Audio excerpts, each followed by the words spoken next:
If you want to be a lucid dreamer, look yourself dead in the eye and become aware of all of your limitations, all of your flaws. And during that moment of clarity, orientate yourself towards the puzzle, what is this?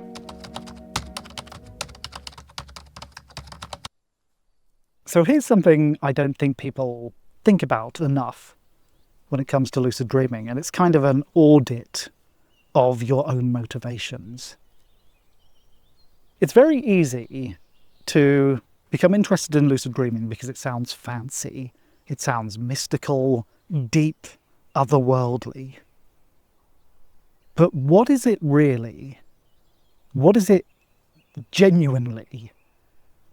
Because it's not those things, even though it kind of skips around the edges of them. I would say that lucid dreaming is probably the most human thing you can do, the most honest thing you can do, certainly one of the most natural things you can do.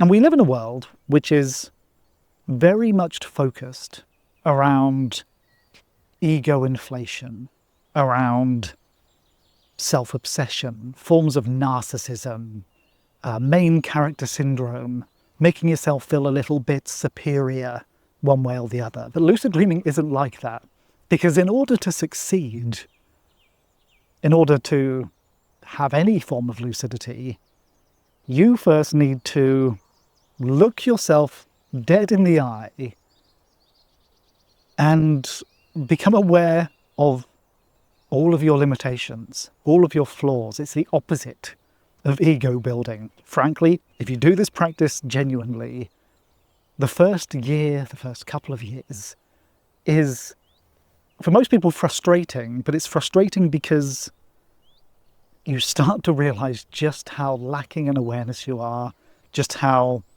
adrift in an ocean of entanglements and distractions you are from day to day. And that's difficult, that's challenging, but it's real. And that's what we're trying to aim for here, right, is reality. What is lucid dreaming? It's assessing reality and drawing the correct conclusion about it.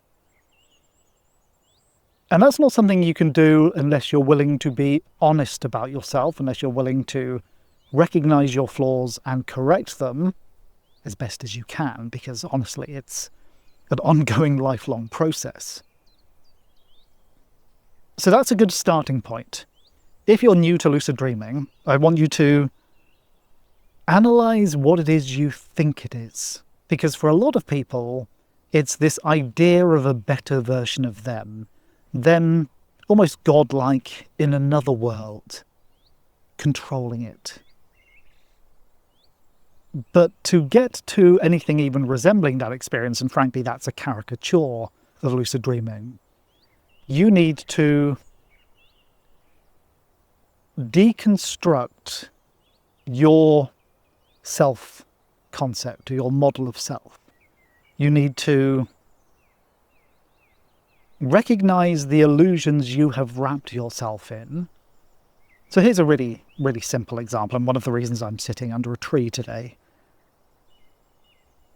We like to think of lucid dreaming, or I suppose it's common for people to think of lucid dreaming as something you do, a hobby, a practice that is othered. But it's not. What it is a minute-by-minute assessment of all this. And all this is incredibly, unbelievably varied. So I've chosen a relatively simple environment today. I've gone for a walk out in nature, and this is somewhat straightforward, not particularly entangling, but still here in this quiet place, in this natural place with minimal human distractions. My mind is jumping like a monkey from thought to thought, perception to perception. Awareness is skittish and fragmented. Even as I'm talking, I'm aware of the sounds of the birds, and then my awareness suddenly shifts to the sound of a fly down here, and then I'm thinking how beautiful the autumn leaves look around me. I'm kind of slightly in awe of the beauty of these acorn shells. And all the time, whilst my perception is noticing that and the noise of a distant car, all that time there's the inner world churning away as well. So there's not just perceptual distractions, there's the processing of the processing. And that's in a simple, non-distracting, natural environment. A near infinite number of variables, a near infinite number of ways for perception to jump from one thing to the next. Now, I could, if I wanted to, persist in a kind of self-delusion that I am aware of all the things around me, that I am somehow mindful in this moment. And I am, to an extent. But if I analyze that mindfulness, I then recognize that there is no overriding awareness. There is skittish awareness, fleeting moments where the spotlight of my mind jumps from different perceptual distractions. And that isn't the same as what we like to think of mindfulness as, right? That's if we admit that, we have to admit that we're not as present as we would like to be. And that's a great starting point. That's humility starting to whisper in your ear.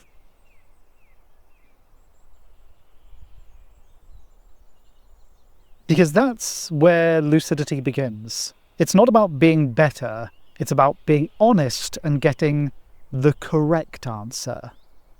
And the correct answer isn't, I'm great, I'm mindful, I'm aware.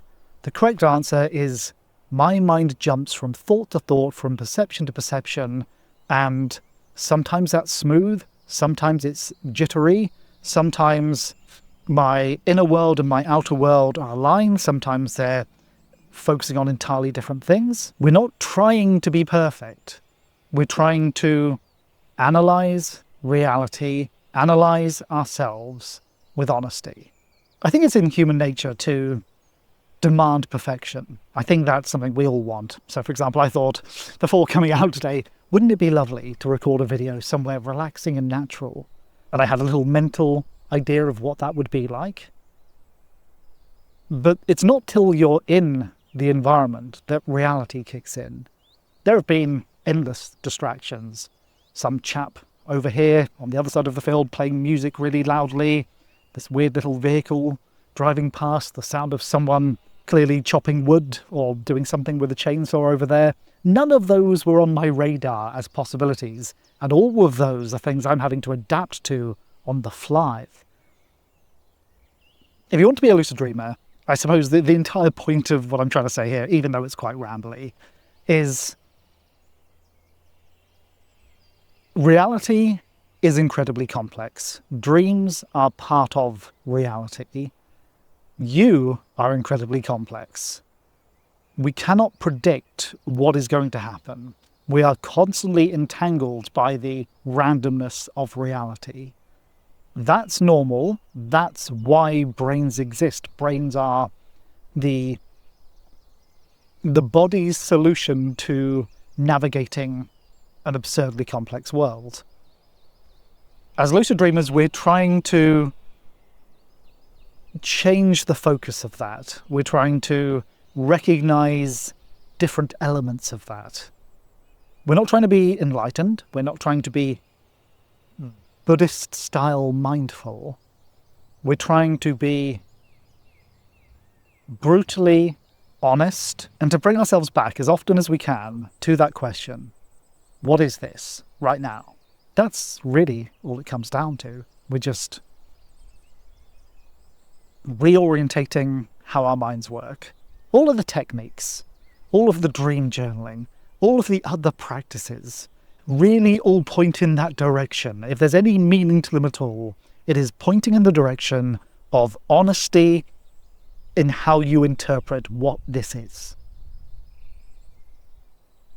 There are certain practices which are designed to improve your focus, which is Really just so that you can be present in the moment. Not constantly present, because like we've discussed, that's impossible.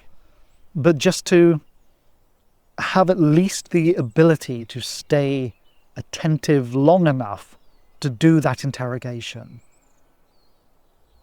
So that's what you're aiming for in the long run, is to return often enough to the present to unentangle yourself more often than the average person does.